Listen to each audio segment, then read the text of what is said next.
Mas na hora da oração das crianças e tudo mais, a Cia orou por mim ali, menino.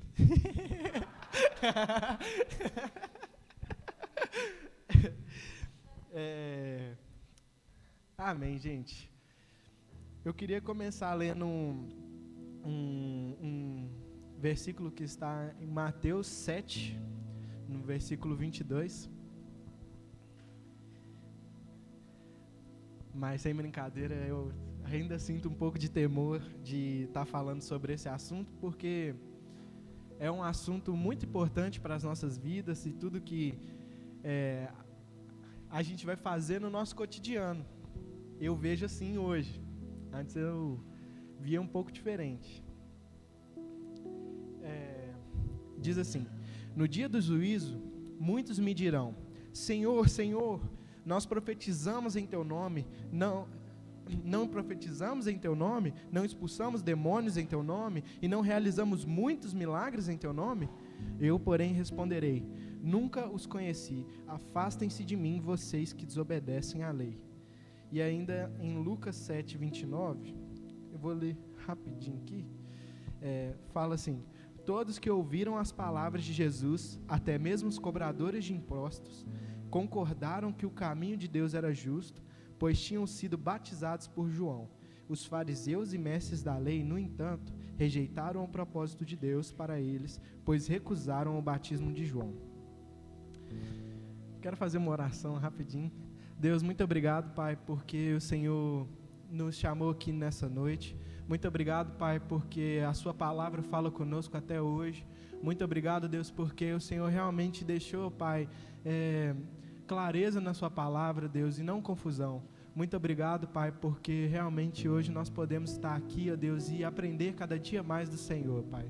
Em nome de Jesus, Deus. Gente, eu queria falar hoje sobre um assunto que ele é, bem básico, no sentido de ser um dos primeiros assuntos da nossa fé, que é a graça. E é por isso que eu me sinto com bastante temor de falar, porque há um tempo atrás eu estava lendo, orando a Bíblia, lendo a Bíblia, orando, e eu percebi que em vários momentos Jesus mostra que é importante ter um fundamento sólido. Então, aonde tem um fundamento, cresce uma casa e vive-se uma vida, e pode ser que essa casa se desmorone ou não.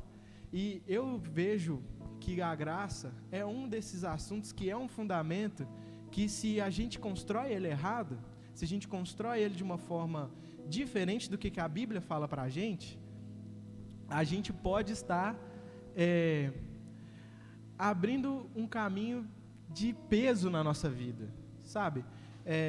Eu percebi durante essas semanas, me senti direcionado para estar estudando esse assunto, e eu percebi que realmente uma visão errada sobre esse assunto traz ou uma paralisia total para viver em santidade, ou um peso enorme durante o nosso dia a dia, por causa dos nossos pecados, das nossas falhas, de tudo aquilo que a gente vive, sabe? E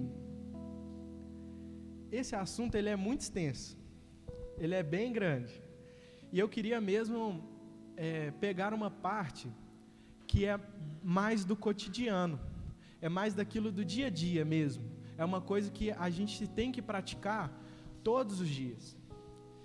Dada essa introdução,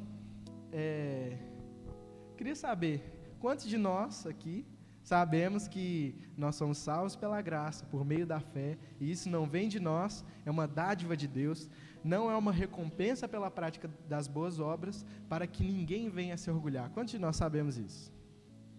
Amém, glória a Deus. Esse é um aspecto que é o começo da graça, né? A graça, muitos dão realmente essa definição, é algo que a gente não merece, é de graça, não é mesmo? E esse texto está em Efésios 2, 8 e 9. para quem quiser deixar anotado. Então todo mundo aqui já sabe que não é possível a gente fazer qualquer coisa para merecer ter a graça de Deus. Não é possível a gente orar a mais, não é possível a gente ler mais a Bíblia, não é possível a gente fazer mais caridade, ou trabalhar mais na igreja, pregar mais a palavra. Não tem nada que a gente possa fazer para merecer mais da graça de Deus. O mérito disso, ninguém tem, porque para que ninguém possa se orgulhar da graça de Deus, porque ela vem de uma forma sobrenatural do primeiro passo que vem de Deus, de amar a gente, de trazer esse realmente amor sobrenatural mesmo. Mas eu fui perguntada essa dúvida e ficou no meu coração mesmo. Será que a graça veio apenas para nos salvar e deixar a gente desprovido de ajuda durante o nosso caminho? Será que a graça ela veio, nos salvou, nos deixou entrar pela porta da salvação de Deus e nos deixou sozinhos nesse caminho, depois de ser salvos? Será que realmente a graça veio só para trazer salvação, e aí todos nós somos aqui, o encontro dos que são salvos, e agora está todo mundo, né, a deriva aí, agora eu estou salvo, mas o que eu faço agora? Ou será que a graça de Deus ela veio também como um poder transformador para as nossas vidas? E graças a Deus eu descobri, fazendo alguns estudos, eu tenho lido um livro, que realmente a graça ela veio não somente para dar um início na nossa vida de fé, na nossa caminhada, né, com Deus, mas ela também tem um poder de transformar quem a gente é, de fazer a gente alguém novo. E tem um texto que eu queria ler em 1 Pedro 4:10.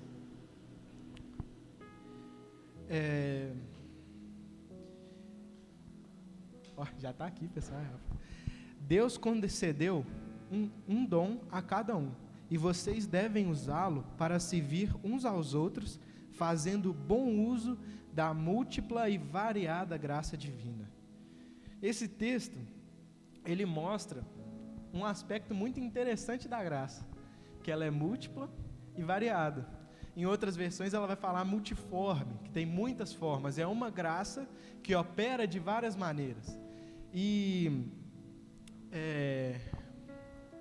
ela mostra um outro aspecto muito interessante, que eu achei que eu ia demorar mais tempo para mostrar um outro texto bíblico para vocês, mas na hora que eu estava preparando eu percebi. Ela fala que a gente tem que fazer bom uso da graça. Sabe, eu não acredito que existam coisas na Bíblia que se anulem, sabe? Não existem coisas na Bíblia que vai falar tipo uma coisa e depois vai te falar para fazer outra. Não acredito que a Bíblia faça isso, mas que ela tem fatos complementares. A graça, ela é imerecida. A gente não tem como fazer nada para merecer a graça. Mas olha, a gente é incentivado a fazer bom uso dessa graça. Por quê? Porque existe uma interação nossa com a graça. Existe uma responsabilidade nossa com a graça que foi dada a nós. Não é somente um ato de Deus para vir a nosso encontro, mas também um ato nosso de ir ao encontro de Deus.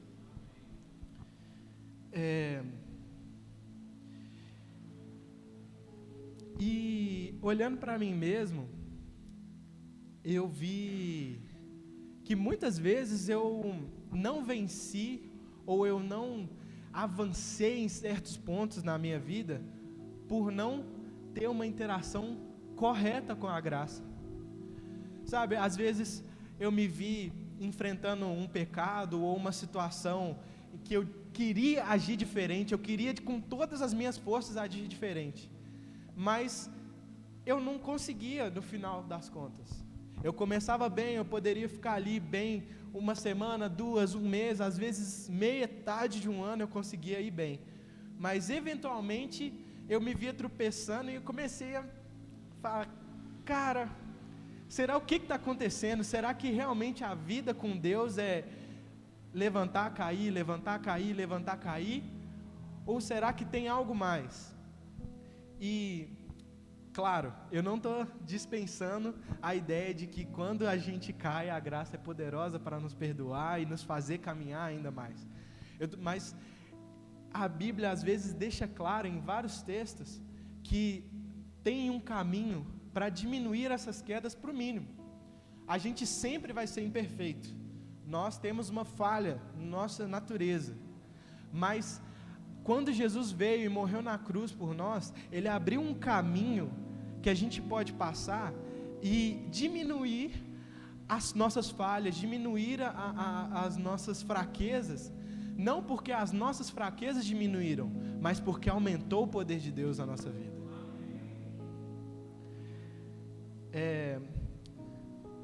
Abra comigo em João 5:39, gente, eu espero que vocês amam a Bíblia. Eu separei texto demais hoje. Em João 5:39, eu estou lendo na versão NVT, eu gosto muito dessa versão, já está até ali, né? Fala assim: vocês estudam minuciosamente as Escrituras, porque creem que elas lhe dão vida eterna. Mas as Escrituras apontam para mim, e no entanto, vocês se recusam a vir a mim para receber a vida. Esse texto, ele é muito impactante assim para mim, porque por muito tempo, com essa visão de que a graça é imerecida, verdadeira, correta, eu achava que qualquer esforço meu era inválido, que como o exemplo aqui dos fariseus, se eu estudasse minuciosamente a Bíblia, eu ia eventualmente cair no pecado deles, e que não tinha importância muito nessa de estudar a Bíblia, de estudar as palavras, né, de chegar mais perto, assim, porque isso é esforço, e aí o esforço seria em vão, porque eu não posso merecer mais a graça de Deus. Então, mas eu percebi algo muito legal assim nesse texto. Você vê que Jesus, quando ele está falando aqui, ele não condena o estudo minucioso da Bíblia. Ele não condena que eles estavam estudando demais. Nossa, você devia estar cantando para que entre o rei, Jesus o rei da glória. Você não devia estar estudando, não. Ele não fala isso. O que ele fala é que as Escrituras apontam para mim e vocês não conseguem ver. Então o que eu tenho percebido é que a graça, ela não é contra um esforço de conhecer mais a Deus, ela não é contra um esforço de você chegar mais perto de Deus, de ter mais oração.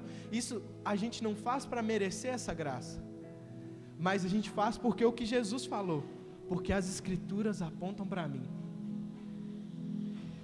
E a gente pode recusar isso. Se a gente, é claro, existe um ponto que a gente pode errar de um lado, e existe um ponto que a gente pode errar do outro.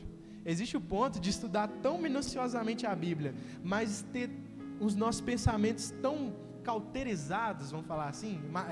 Cauterizado é quando o remédio, a ferida já cicatrizou e a pele para de sentir.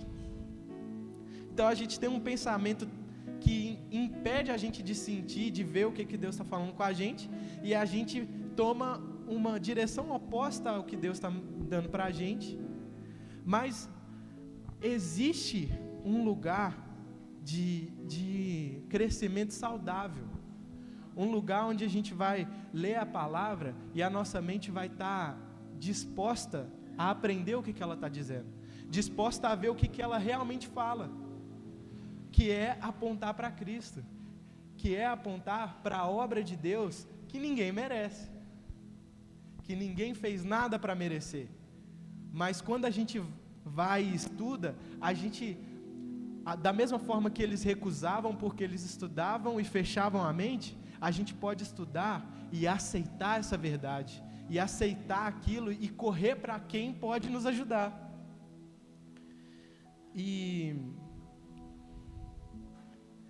para mim isso é uma clara demonstração de algumas atitudes boas que dão um caminho ruim. E isso, para mim, deixa claro a fonte do problema, que não é a palavra de Deus, não é o jeito que a Bíblia foi escrita, não foi, porque as palavras são muito difíceis de entender, aí é difícil de entender, aí o pessoal confunde mesmo. O problema não está aí, o problema está na nossa natureza. A gente tem um desvio na nossa natureza que faz a gente pensar de uma forma errada, que faz a gente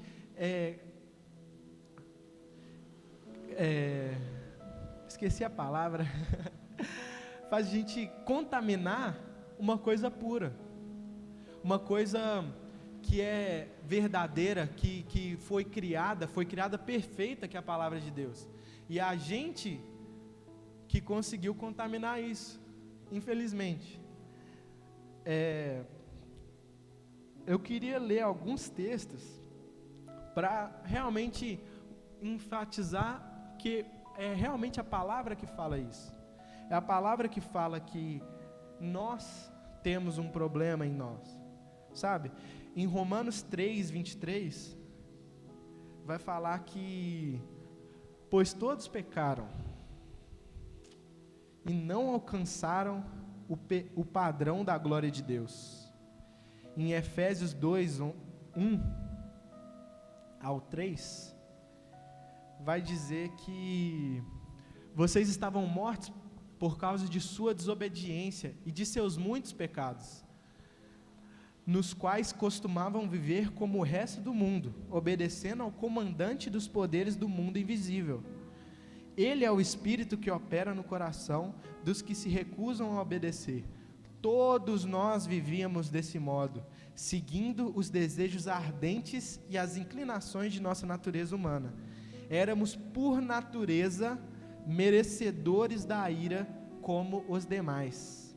Em Salmo 51, 5, também vai falar que: pois reconheço a minha rebeldia, meu pecado me persegue o tempo todo.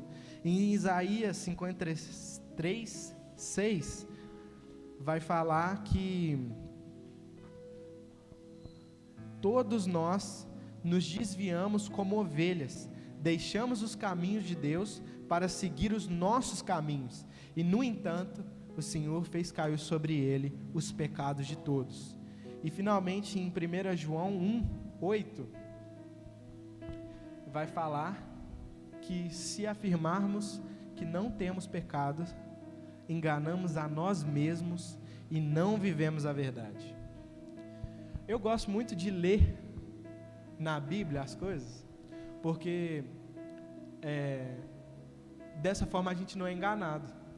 Essa é uma verdade meio dura da gente aceitar de um qualquer um, né, que sou eu que estou aqui. Eu chegar aqui e falar: não, vocês são tudo os merecedores da ira de Deus. Imagina eu falando isso com vocês. Mas não fui eu. E eu acho muito importante a gente crer de verdade no que está escrito na palavra, porque a mesma palavra que fala isso, ela não deixa a gente desamparado.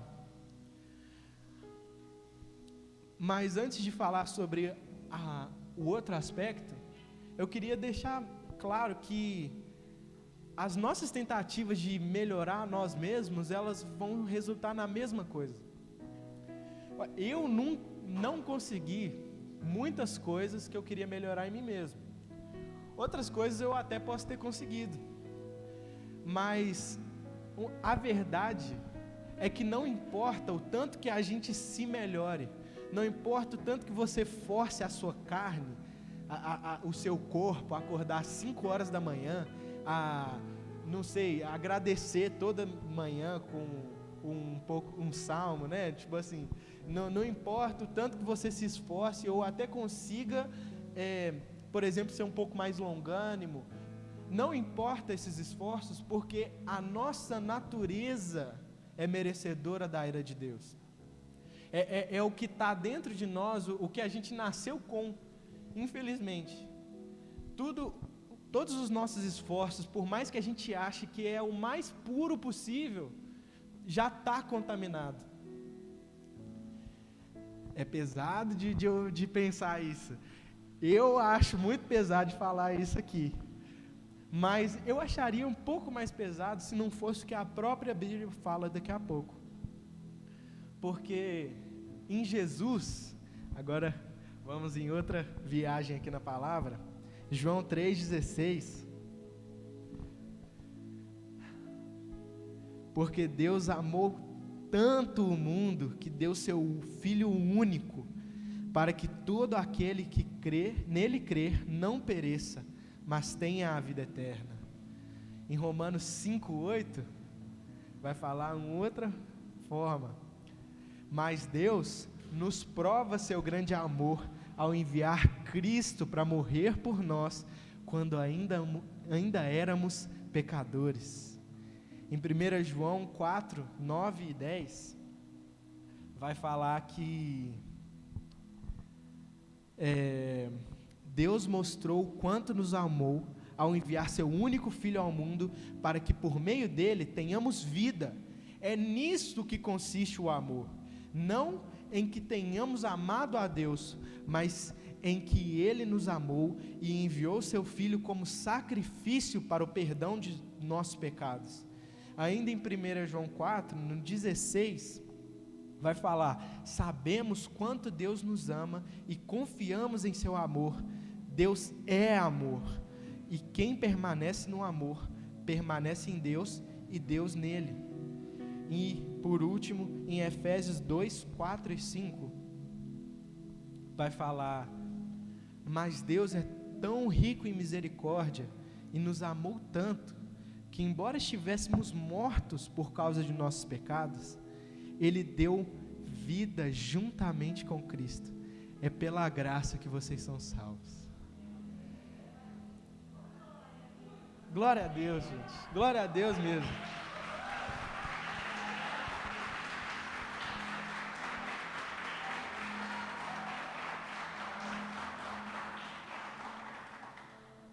Viu que é pesado escutar a primeira parte, dói, mas, cara, como que Deus foi maravilhoso na obra que Ele fez. Ele pensou do início ao fim.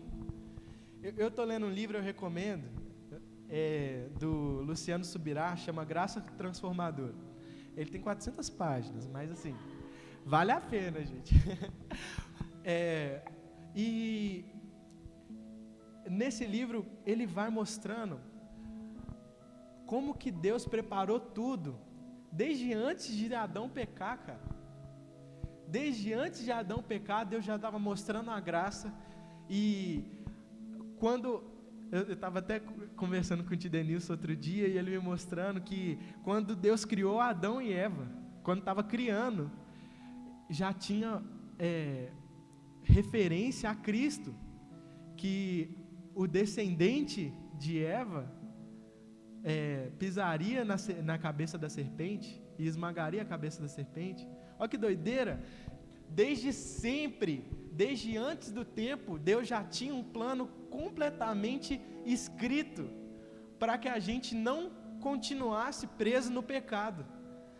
A gente um dia foi preso no pecado, a gente um dia teve tudo aquilo de ruim, mas nós estamos em um momento hoje em que nós podemos ser santificados pela graça de Deus, que nós podemos caminhar de acordo com o exemplo que foi dado por Jesus.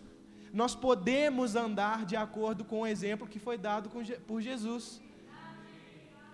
É algo que parece impossível, porque como a gente já viu e a própria palavra fala, nós não somos perfeitos, nós vamos errar, e quem falar que não erra, já está errando.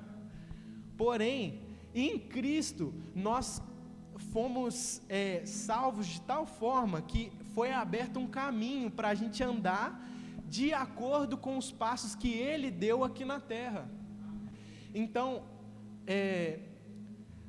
eu fico muito empolgado em pensar nisso, porque quando a gente percebe a nossa falha, quando a gente olha para dentro da gente, a gente vê o tanto que a gente, mesmo que a gente se esforce a ser bom, a gente é ruim, é meio desesperador. Fica um sentimento assim, entalado, tipo, caramba, por que eu nasci? Mas que maravilhosa é a graça de Deus, que mostra que Deus tinha um plano para nós desde o início do tempo. Então, esse sentimento, ele não é eterno, e ainda nós nascemos no melhor momento. Nós nascemos no momento que a gente pode confiar na obra de Cristo, nós podemos ter fé na obra de Cristo, e a graça de Deus vai fazer com que passo a passo nós andamos cada vez mais em santidade, cada vez mais em poder, cada vez mais próximos daquilo que Deus nos planejou para ser, até que um dia o nosso corpo seja regenerado com Cristo, e aí a gente vai poder viver a eternidade inteira sem esse peso do pecado, sem esse peso de perceber que nós não conseguimos chegar no padrão de Deus. Um dia esse peso vai sair, e esse peso vai saindo cada dia mais, quando a gente faz uma coisa, que é aí que eu mais errava, entre aspas, na minha própria mente. Eu não sei vocês, que é o nosso passo, a nossa responsabilidade nesse processo. Nós já deixamos claros aqui, ninguém aqui acredita que é possível merecer a graça de Deus. Porém, em vários textos, e é que a gente vai passar aqui, já pode ir preparando Romanos 12 e 2, em vários textos, a palavra vai mostrando que Deus nos amou primeiro, mas agora a gente tem que tomar um segundo passo. Nós temos que ir de acordo com Ele, com o passo que Ele deu. Juninho pregou aqui já uma vez, falando da reciprocidade que temos em Deus, que Ele dá um passo, a gente pode dar outro. Então, em Romanos 12, 2, ele vai falar assim: não imitem o comportamento e os costumes desse mundo, mas deixem que Deus os transforme por meio de uma mudança em seu modo de pensar, a fim de que experimentem a boa, agradável e perfeita vontade de Deus para vocês. Em Tiago 1, 22, vai falar assim: não se limitem, porém, a ouvir a palavra, ponham-a em prática, do contrário, só enganarão a si mesmos. Lucas, no capítulo 6, versículo 46, o próprio Jesus vai dizer: porque vocês me chamam Senhor, Senhor, se não fazem o que eu digo. Mateus, no capítulo 7, no versículo 21, ainda Jesus vai falar: nem todos que me chamam Senhor, Senhor, entrarão no reino dos céus, mas apenas aqueles que, de fato, fazem a vontade do meu Pai que está no céu. Em Efésios 4, 1, também vai dizer: portanto, como prisioneiro do Senhor, suplico-lhes que vivam de modo digno do chamado que receberam. Em 1 Coríntios 10, 31, vai falar: portanto, quer vocês comam, quer vocês bebam, quer façam qualquer coisa, façam para a glória de Deus. E por último, em Gálatas, no capítulo 5, no versículo 13, desculpa estar lendo mais rápido, mas como é muitos, Se ficar esperando demais, perde o time, né? Porque vocês, irmãos, foram chamados para viver em liberdade. Não a usem, porém, para satisfazer sua natureza humana. Ao contrário, usem-na para servir uns aos outros no amor. E aí entra uma dúvida que várias pessoas têm, e é claro, eu um momento também já tive, não sei se todos já tiveram, né? Mas eu sei que muitas pessoas têm. Será que a Bíblia está se contradizendo em falar que a graça não pode ser merecida, mas ter tantos textos, o próprio Cristo falando para a gente se esforçar, para a gente fazer e acontecer? Será que ela está se contradizendo? Mas, claro que não. A nossa mentalidade, de acordo com a Bíblia, a gente tem que saber que tudo foi escrito muito amarradinho.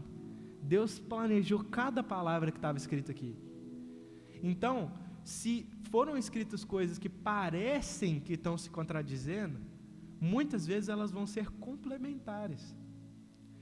As duas coisas vão acontecer ao mesmo tempo, que é o caso da graça. É claro, Deus tem o primeiro passo, Ele nos amou primeiro, Ele se entregou aqui, enquanto a gente ainda era pecador. Deus, Ele nos entregou a graça, ainda que a gente não merecesse, ainda que nós não temos nada para oferecer para Ele. Nós ainda não temos nada para oferecer para Ele, e Ele nos entregou a graça. Mas esse mesmo Deus, num plano tão maravilhoso, tão perfeito, Ele planejou que Ele queria que as criaturas que Ele criou amassem Ele de volta. Ele planejou que a gente desse um passo em direção a Ele e correspondesse esse passo que Ele deu em direção a nós. E é isso que esses outros textos estão falando. Eles não estão anulando a graça de Deus, eles não estão anulando o fato de ser imerecido. Na verdade, eles estão falando que Deus, Ele fez um plano perfeito, que Deus, Ele planejou tudo, e Ele sabia que o primeiro passo, se viesse da gente, não ia acontecer. Ele sabia, e Ele mostrou para a gente, em Adão e Eva, que eventualmente a gente em natureza ia contra Ele.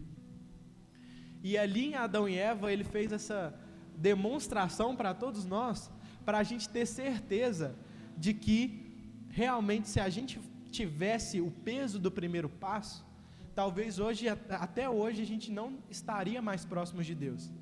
Mas Ele, dando o primeiro passo, Ele capacita a gente a dar o segundo, que é em direção a Ele. Ele não deixa a gente desamparado e solto no mundo, cheio de iniquidade, como se Ele tivesse nos abandonado. Não, Ele vem com o poder dEle, e ao dar esse primeiro passo, Ele também nos dá tanto querer quanto realizar. E isso é muito importante. E eu venho agora começar a falar no passo prático, que a gente tem que fazer amanhã, hoje. Por quê? Porque se é fato que Deus nos amou primeiro e deu o primeiro passo, e se é fato que Ele espera um segundo passo nosso, o dele Ele já fez. Todo mundo concorda. 2000 anos atrás. E hoje Ele faz um outro passo ainda. E se você olhar na sua vida, diversas vezes Ele faz esse primeiro passo. Ele vem chegando até nós, e Ele se mostra a nós, não só em Cristo, mas no irmão que chega em você e fala: "Ô, com saudade de você aqui no culto". No irmão, quando ele fala: "Cara, tem que dizimar, hein?". No irmão, quando ele te encoraja e fala: "Cara, a alegria do Senhor é a nossa força". E dessas diversas formas Ele vem dando o primeiro passo para te chamar mais para perto. Mas e agora? A gente precisa chegar mais perto.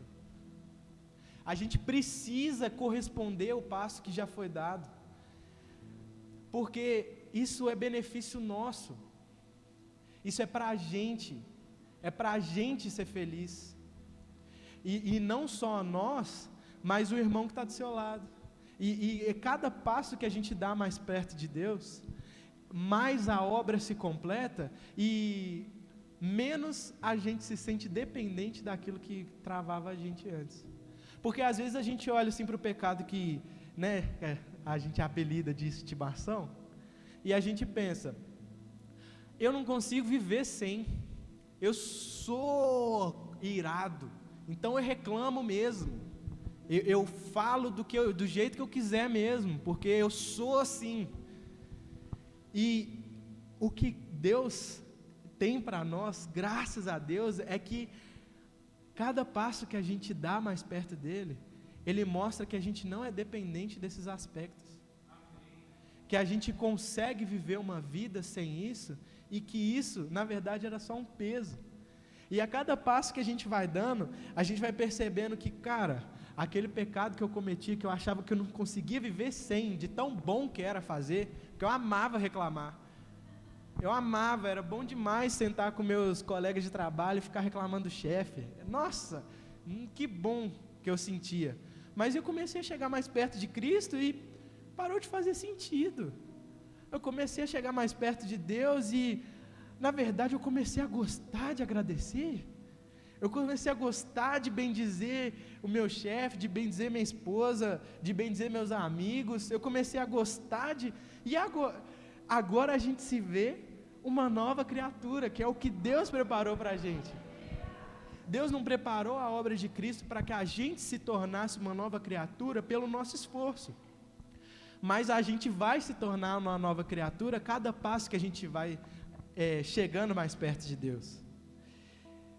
Eu queria ler um texto, esse texto quebra meu coração, eu fico triste, eu fico imaginando Jesus falando ele. É Mateus 23, 37.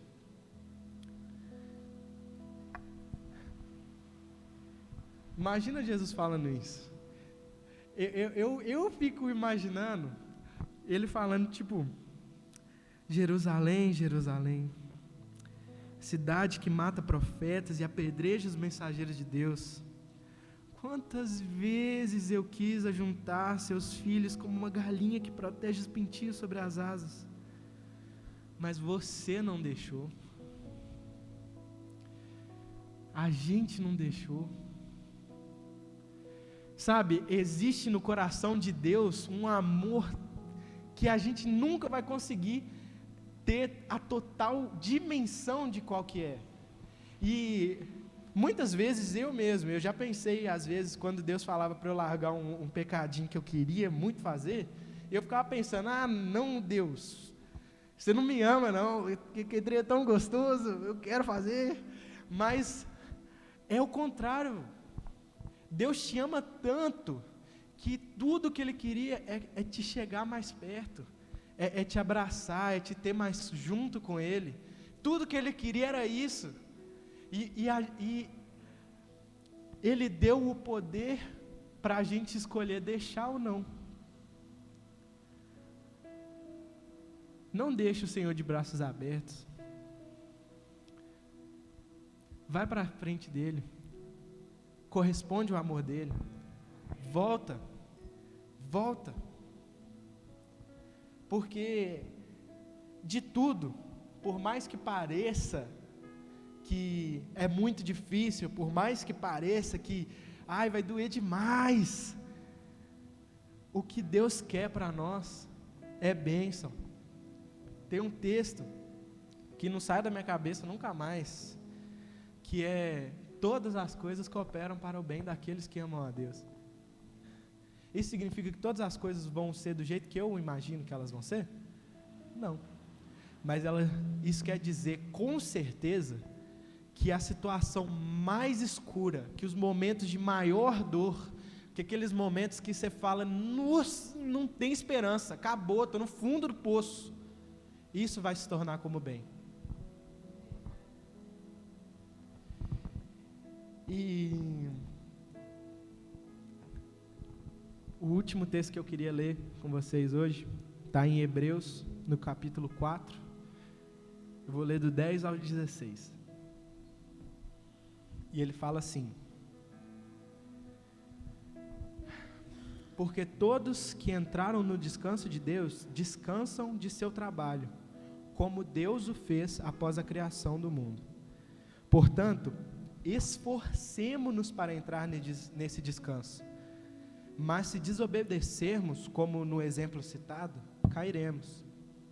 Pois a palavra de Deus é viva e poderosa, é mais cortante do que qualquer espada de 2 gumes, penetrando entre a alma e o espírito, a junta e a medula, e trazendo à luz até os pensamentos e desejos mais íntimos. Nada em toda a criação está escondido de Deus, tudo está descoberto e exposto diante dos seus olhos, e é a Ele que prestamos conta. Visto, portanto, que temos um grande sumo sacerdote que entrou no céu, Jesus, o Filho de Deus, apeguemo-nos firmemente àquilo em que cremos. Eu queria dar uma pausa aqui, só para enfatizar uma coisa.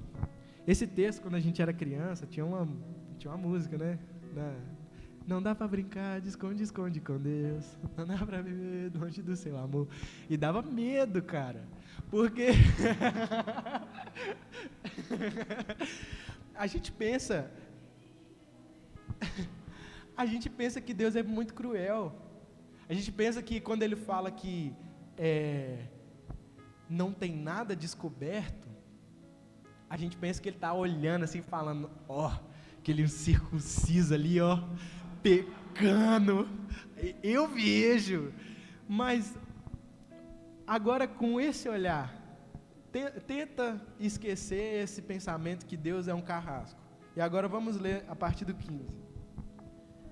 Nosso sumo sacerdote entende as nossas fraquezas, pois enfrentou as mesmas tentações que nós, mas nunca pecou. Assim, aproximemo-nos com toda a confiança do trono da graça, onde receberemos misericórdia e encontraremos graça para nos ajudar quando for preciso. Mudou a visão de vocês, mudou a minha, quando eu olhei assim, porque aí eu comecei a olhar que tudo está descoberto nos olhos de Deus, então eu não preciso ter medo de chegar perto dele. Eu não preciso ter medo, porque eu tenho um negócio escondido aqui, que eu não deixo nem minha mãe nem meu pai ver. Eu tenho um negócio escondido aqui, que meus amigos não sabem, sabe? Tem um negócio escondido aqui, que eu não mostrei nem para quem eu já confiei mais no mundo, que ficou escondido aqui, e eu tenho vergonha disso, eu não quero que ninguém veja. Mas Deus já viu, e Ele entende as nossas fraquezas, pois enfrentou as mesmas tentações que nós, e não pecou. Então, o que Ele está olhando para a sua fraqueza? Ele está olhando e falando, eu sei o que você pensa, eu sei o que você está passando, eu sei como que é sentir isso na pele, mas pode vir com toda a confiança no mundo, para o trono que eu criei, porque eu vou te ajudar em tudo que você precisa. O trono geralmente era o lugar que os reis julgavam, era um lugar de apontar dedo, de fazer a pessoa ir morrer, de sentenciar as coisas, tanto bom quanto mal. Mas esse trono da graça, ele mostra um aspecto um pouco diferente desse trono humano, porque ele mostra um rei que tem piedade de nós, que ele sabe o que a gente passou, e ele advoca por nós. Então, hoje, se você não conseguir, amanhã, mas terça-feira também, quarta, quinta, na sexta-feira, no sábado, no domingo que vem, vamos nos achegar ao trono da graça, vamos chegar mais perto do Deus que sabe o que a gente passa, porque Ele sabe que não tem condenação para a gente, pois já não há mais condenação para os que estão em Cristo Jesus. É por isso que a gente pode se aproximar do trono da graça, porque Ele já tirou toda a condenação, porque Ele morreu por nós. E qual que é a nossa ação? A nossa ação é viver à deriva. Então agora eu vou fazer o que eu quiser, porque já não tem condenação mesmo, então eu não posso fazer o que eu quiser. Claro que não, a gente vai viver de acordo com essa graça que nos foi dada, porque antes, nem se a gente quisesse, a gente podia ser um pouquinho melhor, mas agora que nós temos o nosso sumo sacerdote, agora que nós temos o Espírito de Deus, o Espírito da graça habitando conosco, a gente pode, dia após dia, nos tornar um pouco mais parecido com aquele que veio aqui e sofreu tudo o que a gente está sofrendo, e a gente pode, dia após dia, nos tornar melhores, de verdade agora, de verdade, a gente pode avançar, aquilo que parecia impossível, uma barreira que, nossa, é um muro enorme, agora é possível passar, porque quando a gente se aproxima do trono da graça, a gente percebe o tamanho do nossa fraqueza. Quanto mais a gente chega perto de Deus, mais a gente entende o pecador que a gente é, mais a gente entende o tanto que a gente magoou Deus, o tanto que foi difícil para Ele ver Jesus na cruz. A gente vai chegando perto do trono da graça e a gente vai percebendo a nossa falha, mas aonde cresce a falha, cresce o poder de Deus, que aperfeiçoa na nossa fraqueza. Aonde cresce uma vergonha, cresce também o poder da salvação que veio através de Cristo. E é por isso que a gente pode chegar mais perto de Deus, e mesmo nos sentindo um pouco mais fracos, a gente se sente mais forte, porque agora não é a nossa força que a gente batalha as nossas batalhas, não é o nosso braço que a gente vai usar para enfrentar os nossos gigantes no nosso dia a dia. Cada vez que a gente se aproxima de Deus, Ele se mostra forte e poderoso em todas as batalhas, e amoroso. E aí a gente consegue ser mais longânimo, a gente consegue ser mais agradecido, a gente consegue vencer os pecados em todas as áreas da nossa vida. E a gente consegue ser um esposo melhor, uma esposa melhor, a gente consegue ser mais caridoso, a gente consegue olhar para a Bíblia e ver onde que fala que, por exemplo, o pessoal em Atos tinha tudo em comum, e a gente começa a sentir que isso não é mais impossível. Eu acho que eu consigo confiar em Deus agora para dar uma terra, um terreno inteiro para Deus, imagina? Essas coisas vão se tornando cada vez mais possíveis quando a gente chega perto de Deus, porque Ele vai mostrando que Ele é poderoso para multiplicar, Ele é poderoso também para mostrar para você que aquele terreno é melhor na mão de outra pessoa mesmo. Aquela coisa que você achava que era sua, que você não pode dar para ninguém, Ele vai te mostrar que é melhor dar do que receber. E pode ficar de pé, gente, vamos acabando. Mas eu me senti muito encorajado quando isso chegou para mim.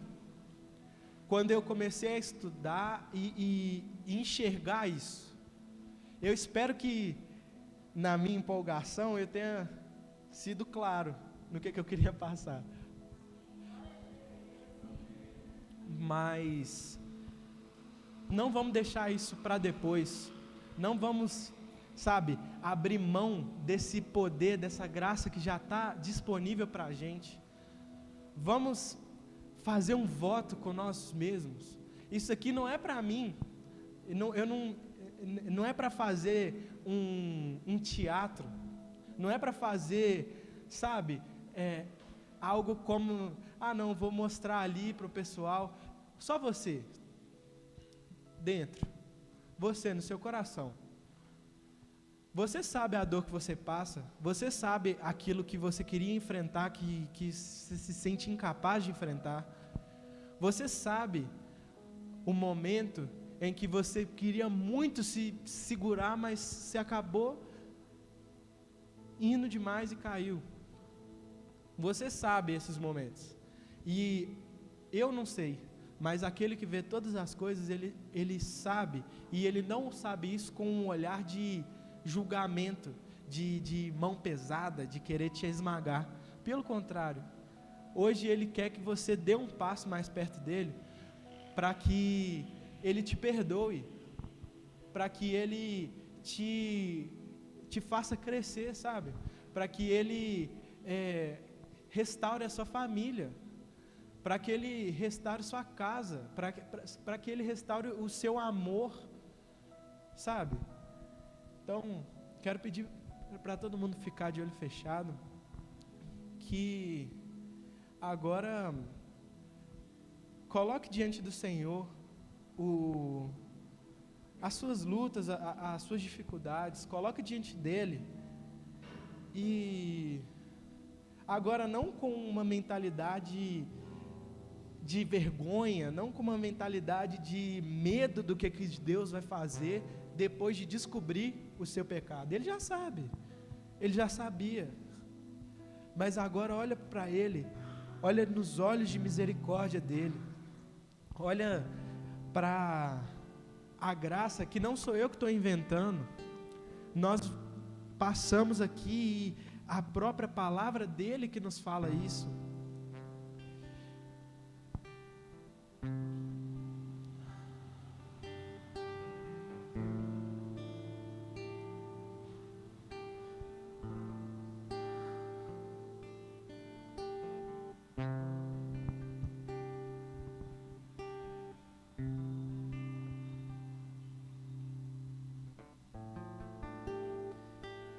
Espírito Santo, eu quero te pedir, Pai, que o Senhor olhe para nós em nossa fraqueza, Pai.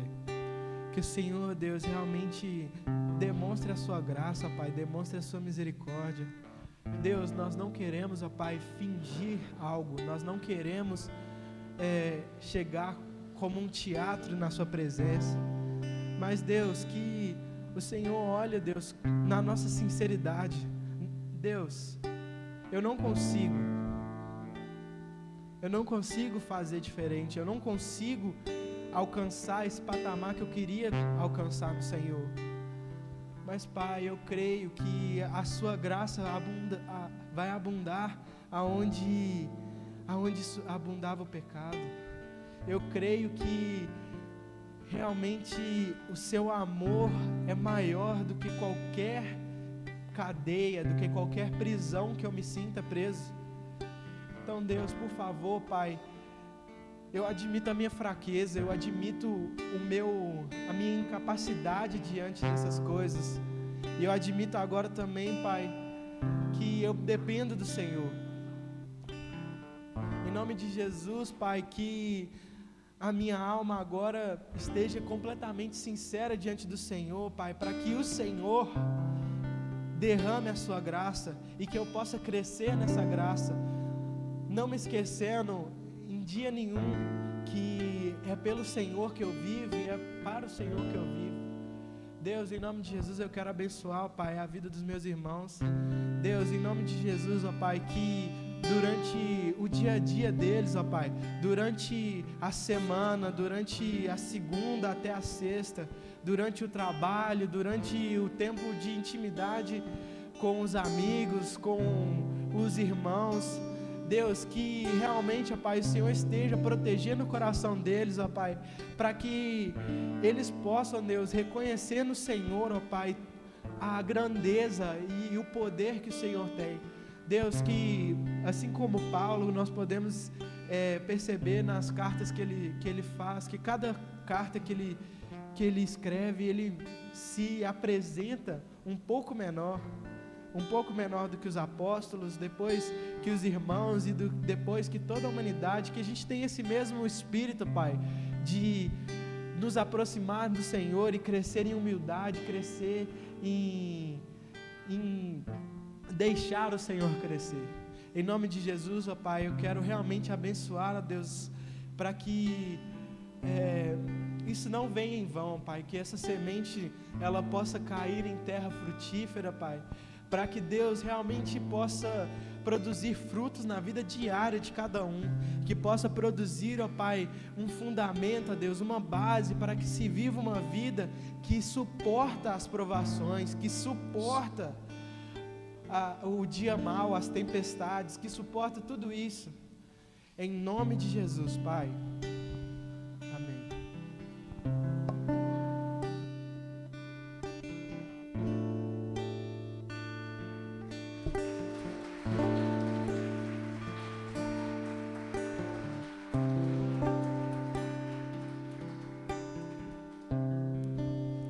Glória a Deus. Deus abençoe grandemente Arthur. Que maravilha. Palavra